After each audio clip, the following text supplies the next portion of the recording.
নমস্কার আমার প্রিয় বন্ধুরা, শুরু করছি এই সপ্তাহের গুরুত্বপূর্ণ কারেন্ট অ্যাফেয়ার্স নিয়ে আলোচনা। 22 থেকে 28শে সেপ্টেম্বর পর্যন্ত এই সপ্তাহের সবচেয়ে গুরুত্বপূর্ণ কারেন্ট অ্যাফেয়ার্সগুলি হলো 2023 সালের জন্য দাদাসাহেব ফালকে পুরস্কার পেলেন মোহনলাল, যিনি কন্নড় তথা হিন্দি সিনেমার একজন বিখ্যাত নায়ক।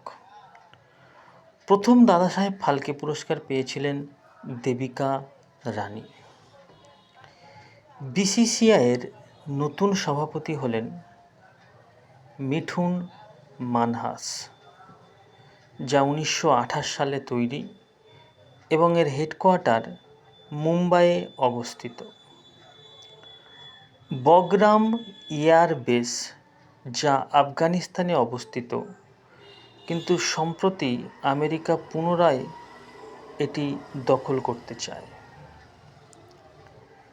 সবচেয়ে কম বলে প্রথম ভারতীয় হিসাবে বিরাট কোহলির রেকর্ড ভেঙে মাত্র 52 বলে ওয়ানডে ক্রিকেটে সেঞ্চুরি করলেন স্মৃতি মান্ধানা, আর বিশ্বের দ্বিতীয় মহিলা ক্রিকেটার হিসাবে তিনি এই কীর্তি গড়লেন। এটি তিনি অস্ট্রেলিয়ার বিরুদ্ধে অর্জন করেছেন। ফুটবলের সর্বোচ্চ পুরস্কার 2025 সালের ব্যালন ডি ওর পেলেন পুরুষ বিভাগে ওসমানে ডেমবেলে, ইনি একজন ফ্রান্সের খেলোয়াড়, আর মহিলা বিভাগে পেলেন এইটানা বোনামাটি, যিনি স্পেনের খেলোয়াড়। এইটানা বোনামাটি পরপর 3 বার ব্যালন ডি ওর পুরস্কারটি পেলেন।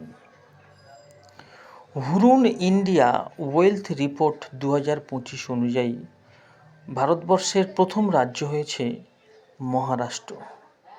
কোন রাজ্যে কত বেশি ধনী আছে সেই নিরিখে এই রিপোর্ট।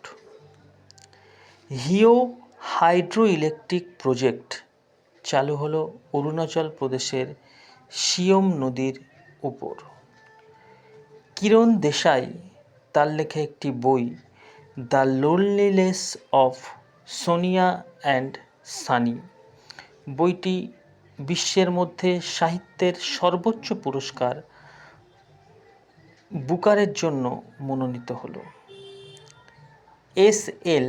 বৈরাপ্পা, যিনি সম্প্রতি 94 বছর বয়সে প্রয়াত হলেন, ইনি একজন বিখ্যাত কন্নড় ভাষার সাহিত্যিক ছিলেন। আলমিট্রি বাঁধ, যা কর্ণাটকের কৃষ্ণা নদীতে অবস্থিত, সম্প্রতি কর্ণাটক সরকার এই আলমিট্রি বাঁধের হাইট উঁচু করতে চাচ্ছে তাদের সুবিধার্থে, কিন্তু হাইট উঁচু হওয়ার ফলে পাশের যে রাজ্যগুলো আছে, যেমন তেলেঙ্গানা বা হায়দ্রাবাদ, সেখানে জলসংকট বাড়বে, তাই তারা এটা নিয়ে বিরোধ করছে। অস্কার সিনেমার সর্বোচ্চ পুরস্কার 2026-এর জন্য ভারত থেকে হোম বাউন্ড নামক বইটি বা মুভিটি পাঠানো হলো। পি বাজেথরি, যিনি পাটনা হাইকোর্টের প্রধান বিচারপতি হিসাবে নিযুক্ত হলেন। হাইকোর্টের বিচারপতিরা নিযুক্ত হয় 2017 নম্বর আর্টিকেলের দ্বারা। হাইকোর্টের বিচারপতিকে নিযুক্ত করেন রাষ্ট্রপতি। সিআইএসএফের নতুন ডিজি হলেন প্রবীর রঞ্জন। সিআইএসএফের পুরো নাম সেন্ট্রাল ইন্ডাস্ট্রিয়াল সিকিউরিটি ফোর্স।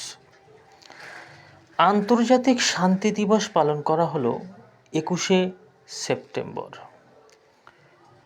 2025-এর ভয়ানক টাইফুন রাগাসা আছড়ে পড়ল পশ্চিম প্রশান্ত মহাসাগরে, ফলে এর আশপাশে অবস্থিত দেশ যেমন জাপান, চীন, মঙ্গোলিয়া বা এই সমস্ত দেশগুলো প্রচুর ক্ষতির সম্মুখীন হলো।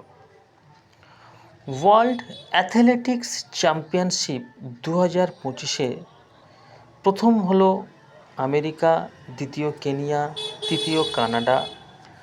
ভারত এই তালিকায় স্থান পায়নি, কারণ ভারত কোনো পদকই জিততে পারেনি। কর্ণাটক তাদের সমস্ত রাজ্যে সুষম বিকাশের লক্ষ্যে একটি প্রোগ্রাম চালু করলো 1000টি জায়গা নিয়ে, যার নাম 1000 লিভ প্রোগ্রাম। হিমাংশী টোকাস, ইনি একজন জুডো খেলোয়াড়, যিনি সম্প্রতি সারা বিশ্বে জুনিয়র জুডো র্যাঙ্কিংয়ে প্রথম স্থান অধিকার করল। ভারতের একমাত্র সক্রিয় আগ্নেয়গিরি ব্যারেন, যা আন্দামানে অবস্থিত, এটি সম্প্রতি প্রজ্বলিত হয়ে উঠল। সিডিএসের পুরো নাম চিফ অফ ডিফেন্স স্টাফ, যার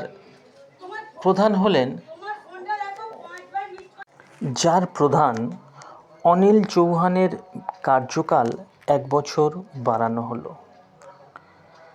লাদাখ, সম্প্রতি সেখানে নানান রকম অশান্তি দেখা যাচ্ছে। সেখানকার মানুষ দুটি বিষয়কে কেন্দ্র করে বিদ্রোহ করছে। একটি হলো লাদাখকে কেন্দ্রশাসিত অঞ্চল থেকে আলাদা রাজ্যের তকমা দিতে হবে। দ্বিতীয়, লাদাখকে ষষ্ঠ তপশিলে জায়গা দিতে হবে, যেখানে আদিবাসী বেশি থাকার জন্যে, যেমন আসাম, মেঘালয়, মণিপুর প্রভৃতি রাজ্যগুলো যে বাড়তি সুবিধাটা পায়, সেই বাড়তি সুবিধা পাওয়ার জন্য এই বিদ্রোহ। ওয়ার্ল্ড ট্যুরিজম ডে পালিত হলো 27শে সেপ্টেম্বর, যা পালিত হয়ে আসছে 1980 সাল থেকে। অগ্নি প্রাইম নামক মিসাইলটি সফলভাবে পরীক্ষণ সম্পন্ন করল DRDO। এটি একটি রেল বেসড মোবাইল লঞ্চার, অর্থাৎ রেলের মাধ্যমেই এটিকে উৎক্ষেপণ করা হয়েছে। DRDOর পুরো নাম defence research and development organisation.